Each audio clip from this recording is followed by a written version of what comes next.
Le ministère de la Santé confirme 24 nouveaux cas de coronavirus ces dernières 24 heures.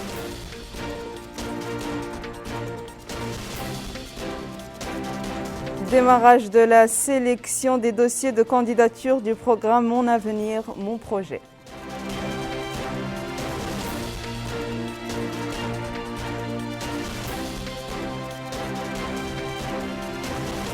Le département de l'enseignement fondamental et de la réforme de l'éducation reçoit le premier lot d'équipements de soutien scolaire pour les élèves vivant dans les zones reculées du pays. Bonsoir mesdames, mesdemoiselles et messieurs et merci de vous joindre à nous avant de passer au développement de ces titres. Place au courrier du président de la République. Monsieur Mohamed El-Cheikh El-Ghazouani a adressé aujourd'hui un message de félicitations à son Excellence Madame Sahle Work Zewde, présidente de la République démocratique fédérale d'Éthiopie, à l'occasion de la célébration de la fête nationale de son pays. Dans ce message, le chef de l'État a réitéré la volonté de notre pays de continuer d'œuvrer pour le renforcement et le développement des relations de coopération existant entre les deux pays dans l'intérêt de nos deux peuples amis.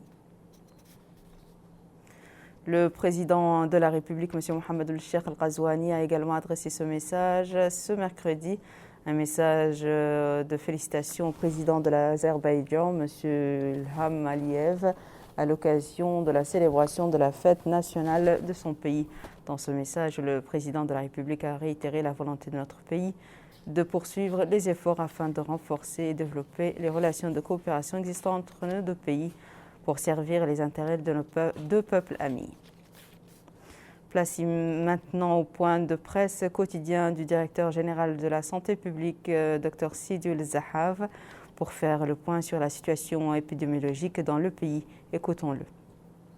La situation épidémiologique de la pandémie du Covid se caractérise aujourd'hui par la réalisation d'un nombre de 260 tests sur l'étendue du pays, dont 108 tests de confirmation, et ce qui porte le nombre de tests réalisés dans le pays jusqu'ici à 6335 personnes qui ont été testées.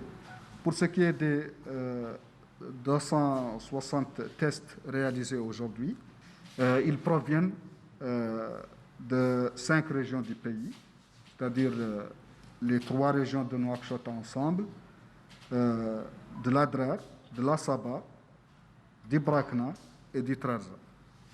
Et donc, au niveau des 3 régions de Nouakchott, 167 prélèvements tests ont été effectués, 3 au niveau de l'Adrar, 27 tests provenant de l'Assaba, 8 tests provenant d'Ibrakna et 35 provenant d'Itrarza. Et donc, la réalisation de tous ces tests a donné lieu au dépistage de 24 cas positifs qui proviennent surtout des régions de Nouakchott, exclusivement des 3 régions de Nouakchott.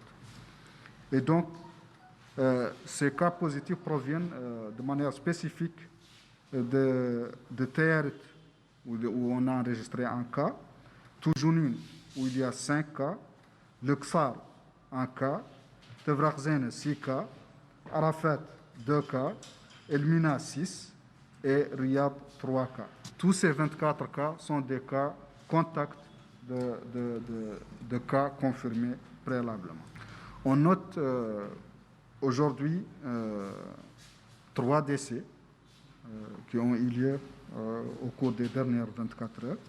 Pour ce qui est des cas confirmés, de leur suivi, donc les cas confirmés depuis le début de la crise, leur nombre a atteint aujourd'hui 292 cas, dont 15 étaient guéris, 16 sont malheureusement décédés et 261 cas sont actuellement suivis dans nos services.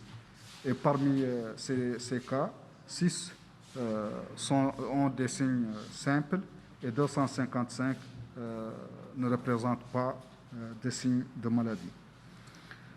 Sur ce, je voulais rappeler de nouveau les conditions de lutte contre cette pandémie les conditions de réussite de la lutte contre cette pandémie et les voies et moyens pour arrêter sa propagation. Comme on en a parlé souvent, il s'agit de mesures individuelles que chaque personne doit prendre à son niveau individuel et de mesures collectives que toute la communauté doit prendre, aussi bien les individus, les communautés, les institutions, les structures. Et donc ça demande vraiment une grande mobilisation. À l'état où nous sommes actuellement, il nous faut effectivement renforcer ces mesures collectives de lutte parce que ce sont ces mesures qui vont nous permettre vraiment d'endiguer cette épidémie et d'arrêter sa propagation. Alors ces mesures sont connues, c'est tout simplement de rester à la maison, de vider les lieux publics, de ne pas permettre au virus de se transmettre d'une personne à l'autre, parce que cette transmission se fait tout simplement quand deux personnes se rapprochent l'une de l'autre à moins d'1 mètre et sans protection. Alors, si on supprime ces conditions, alors on arrête toute possibilité de transmission du virus et comme ça, on arrête, Inch'Allah, la propagation de l'épidémie. Ceci est difficile à faire, mais ça en vaut la peine, surtout si on arrive vraiment à respecter ces mesures d'autoconfinement, de sorte qu'on puisse, après 2-3 semaines ou 1 mois, vraiment se retrouver libre et sans cette épidémie. Donc, ça en vaut la peine. Je voudrais aussi dire que le ministère de la Santé a toujours, et le gouvernement en général, est toujours à l'écoute des avis, des suggestions, des problèmes que posent les populations par rapport à cette situation. Et donc, c'est suite à cela que certainement vous avez dû remarquer qu'après la mise en place du site de l'université, on nous a signalé beaucoup de problèmes, surtout qui étaient liés à l'hygiène, parce qu'effectivement, ce site a été créé dans des conditions particulières, dans la précipitation, et donc peut-être que sa préparation n'était pas satisfaisante, et ce qui a fait que des problèmes ont surgi. Et donc, il a fallu que tous les membres du comité interministériel, en particulier du comité logistique, se déplacent sur place et qu'ils règlent définitivement ces problèmes. Et on constate que ces plaintes liées à l'hygiène dans ce site ont quand même sensiblement diminué. De même, après l'expansion du nombre de cas récemment dans le pays, aussi, on a constaté qu'il y a des plaintes par rapport à la prise en charge, au suivi des cas positifs. Et donc, le ministère de la Santé et toute l'équipe de gestion de l'épidémie a poursuivi des réunions continues depuis quelques nuits jusqu'à vraiment analyser chaque cas de manquement, chaque cas de décès, pour essayer de déceler quels sont les manquements qu'il y a eu, quelles sont les lacunes qu'on a. Et donc, on a pris des mesures pour que ces lacunes ne se répètent plus et que ces problèmes ne se posent plus. Et on verra, Inch'Allah, très prochainement, vraiment une nette amélioration aussi sur ce plan. Nous restons à l'écoute de toute contribution qui permet d'améliorer la façon dont on fait face à cette pandémie et la façon dont on prend en charge les cas qui en sont victimes. Le ministre de l'Emploi, de la Jeunesse et des Sports a supervisé aujourd'hui le démarrage de la sélection des dossiers de candidature du programme Mon Avenir, Mon Projet, un programme qui permettra à 500 jeunes de rentrer dans la vie active. Plus de détails avec Bokar Belama. C'est parti pour la deuxième phase de sélection de 500 dossiers sur plus de 12 000 candidatures au programme Mon Projet, Mon Avenir, une initiative du ministère de l'Emploi, de la Jeunesse et des Sports. L'objectif est de donner un nouvel élan aux jeunes, aux femmes, aux associations, aux coopératives et aux promoteurs de petits projets afin de réaliser leurs projets, de générer des revenus et de promouvoir la culture de l'auto-emploi. Chaque projet sélectionné doit créer 3 opportunités d'emploi et prendre en compte la situation économique locale de la wilaya. Les promoteurs de ce projet doivent être des citoyens mauritaniens âgés de 18 à 40 ans, dotés des aptitudes leur permettant d'exécuter ce projet. Nous avons sillonné des villes, des villages, partout nous sommes allés à la recherche des porteurs de projets. Parce que ce qu'on appelle l'auto-emploi, le fait que quelqu'un ait un projet dans la tête, qu'il le mûrisse et qu'il cherche le moyen de le financer, fait partie des instruments de lutte contre le chômage. 80% de ceux qui travaillent dans ce pays sont dans le secteur informel. Et c'est pour cela que, avec la pandémie du coronavirus, c'est le secteur qui a été le plus touché. Meshroui Moustaqbali est une idée, est un engagement du président de la République. On lui a posé, beaucoup de fois, des jeunes lui ont posé le problème d'accès au financement. La problématique essentielle qu'ils lui ont posée, c'est l'accès aux instruments financiers qui lui soient adaptés. La seule garantie que nous avons demandée dans le cadre de Meshroui Moustaqbali, c'est la rentabilité du projet et sa capacité de créer de l'emploi. Mon projet, mon avenir est mis en œuvre par le ministère de l'Emploi, de la Jeunesse et des Sports. Il s'inscrit dans le cadre du programme Mes promesses du président de la République, M. Mohamed Ould Cheikh El Ghazouani. Si nous sommes arrivés à un tel projet, à un tel résultat, c'est parce que nous avons su redonner la confiance aux porteurs de projets. Cette opération, jusqu'ici, et nous allons continuer encore, elle va être transparente. Elle profitera à tous les Mauritaniens, sans exception. Je dis bien tous les Mauritaniens. La seule garantie que nous demandons, c'est que ce projet ait véritablement de la valeur en termes de création d'emplois, en termes donc d'utilisation des produits locaux, en termes donc de potentiel économique local. Par ailleurs, le ministère de l'Emploi, de la Jeunesse et des Sports a lancé des programmes de formation et d'encadrement en vue d'améliorer l'employabilité des jeunes et initier un futur programme de projet. Je vous le disais en titre, le ministère de l'Enseignement fondamental et de la Réforme de l'Éducation nationale a réceptionné aujourd'hui le premier lot de matériel de soutien scolaire au profit des élèves de la 6e année vivant dans les zones reculées du pays. Ce matériel est le fruit de la coopération entre le ministère de l'Enseignement fondamental et de la Réforme de l'Éducation nationale et le Fonds des Nations Unies pour l'enfance. Abdelrahman Hamad. Ces lots de soutien scolaire remis par l'UNICEF au ministère de l'Enseignement fondamental et de la Réforme de l'Éducation comprend 10 000 livres scolaires, 1800 postes radio et 4 véhicules tout-terrain. Objectif : renforcer les dispositifs pédagogiques dans les wilayas du Houd al-Sharqi, de la Saba et du Guidimara.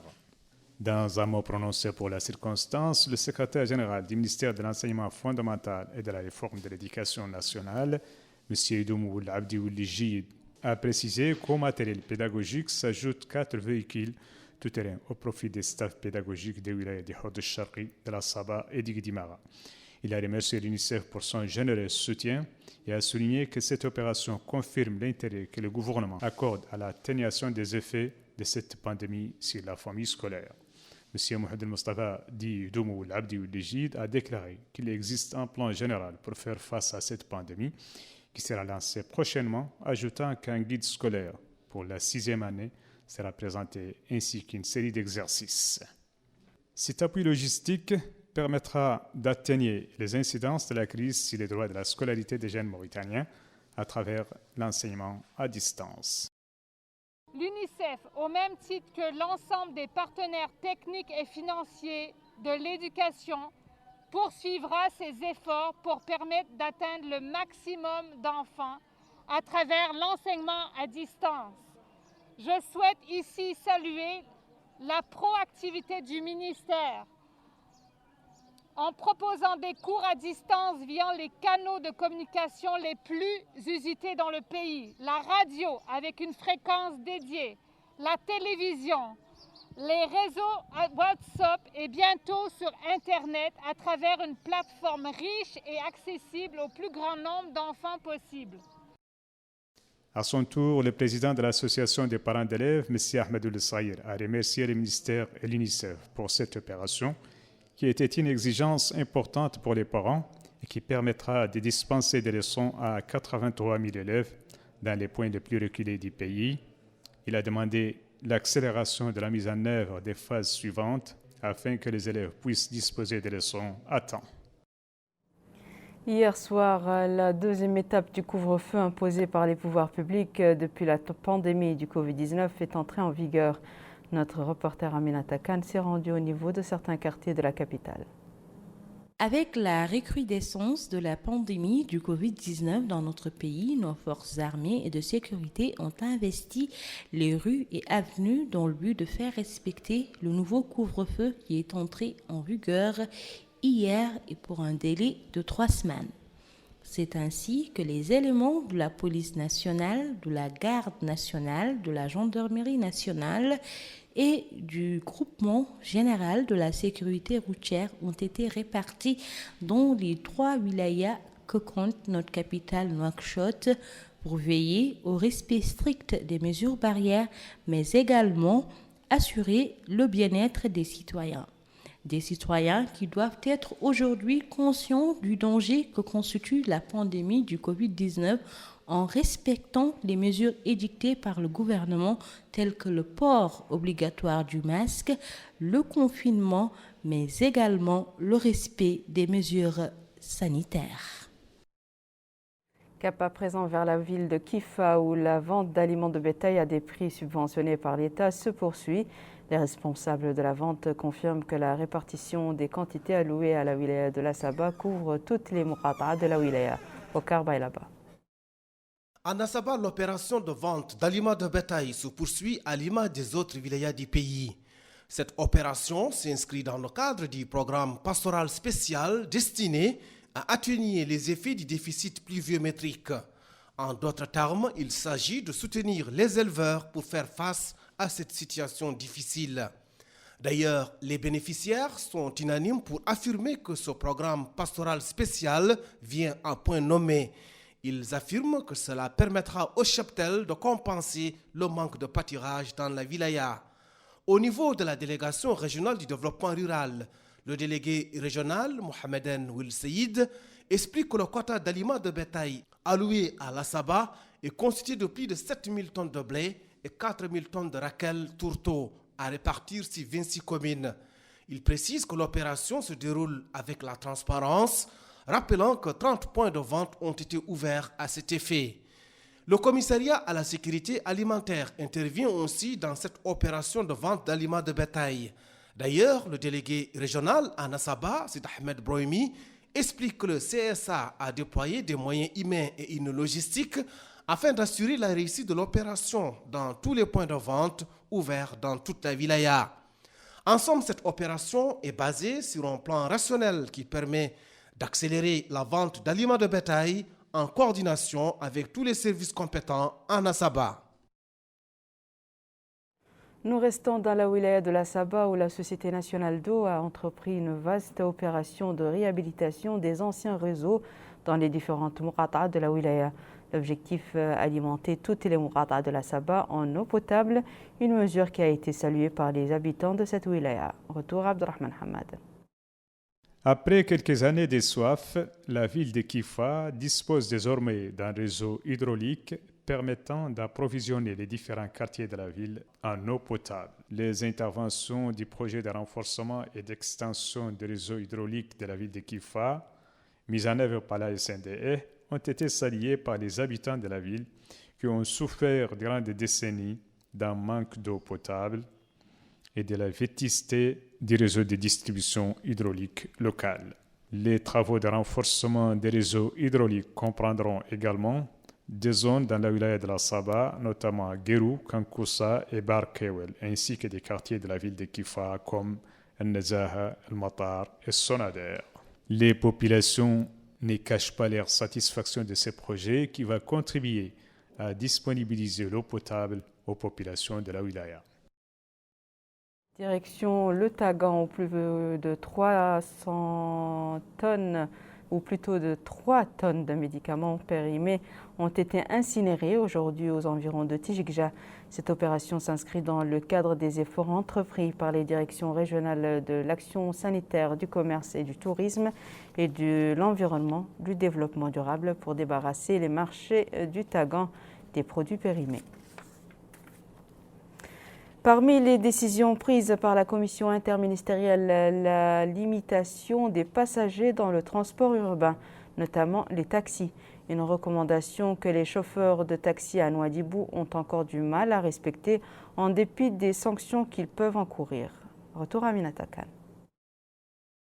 Cet axe principal de notre capitale économique Nouadhibou constitue le lieu de convergence des habitants qui désirent se rendre au travail, au marché ou tout simplement vaquer à leurs occupations. Le regroupement de tous les chauffeurs de taxi se déroule dès les premières heures de la journée et les navettes se poursuivent jusqu'à tard dans la soirée. Avec l'apparition de la pandémie du Covid-19, clients et chauffeurs doivent redoubler de vigilance. Ce citoyen que nous avons rencontré a indiqué que le ministère du Transport doit réguler le transport en commun. Il poursuit en indiquant que c'est inacceptable qu'en ces périodes où la pandémie sévit dans notre pays qu'un taximan transporte 6 personnes. Cet autre client a abondé dans le même sens, indiquant que les taximans ne respectent aucune mesure. Les chauffeurs, quant à eux, se plaignent du prix du carburant et ont indiqué qu'ils appliquent à la lettre les mesures préventives édictées par les autorités telles que le port du masque ou le lavage des mains. C'est ce qu'ils ont affirmé à l'unanimité à notre micro, indiquant que la cherté du prix des carburants les contraint à prendre 6 passagers. Certains ont cependant demandé aux autorités de baisser le prix du carburant. Respecter et appliquer les mesures édictées par le gouvernement, c'est faire preuve de civisme et de patriotisme, car ensemble, nous devons unir nos efforts pour vaincre cet ennemi féroce qu'est la pandémie du Covid-19. Voici à présent, mesdames et messieurs, le rappel des titres. Le ministère de la Santé confirme 24 nouveaux cas de coronavirus ces dernières 24 heures.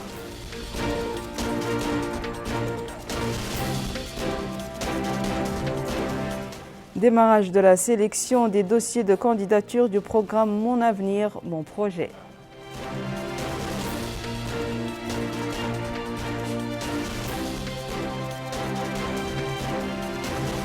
Le département de l'enseignement fondamental et de la réforme de l'éducation reçoit le premier lot d'équipements de soutien scolaire pour les élèves vivant dans les zones reculées du pays.